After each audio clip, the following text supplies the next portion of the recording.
High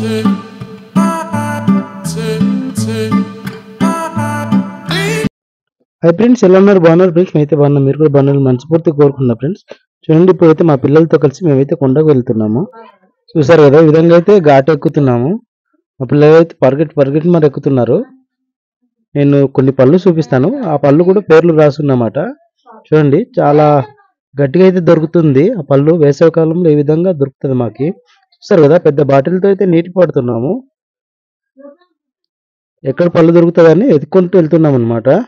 ఎక్కడి దాకా ఈ విధంగా అయితే మా పిల్లలు నడుస్తున్నారు. చూడండి, ఇక ముందునైతే నడుద్దాం.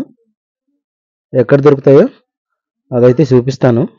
ఏమేం పళ్ళు కూడా చూపిస్తాను. చూద్దాం ఎన్ని పళ్ళు దొరుకుతాయో. పిల్లలు అయితే రకరకాల మాటలతో నవ్వించుకొని ఎక్కుతున్నారు అనమాట. చూస్తారు కదా, ఈ విధంగా అయితే మా పిల్లలు పరిగెట్టి ఎక్కడ దొరుకుతుందా అని పరిగెడుతున్నారు. ఎక్కడ దొరికితే మాత్రం తీసుకొని తిందామని ఎదురు చూస్తున్నారు. చూస్తారు కదా, ఇది పాల పూలు అనమాట. చాలా వాసనతో ఉంటది, సువాసన చాలా అందంగా ఉంటది.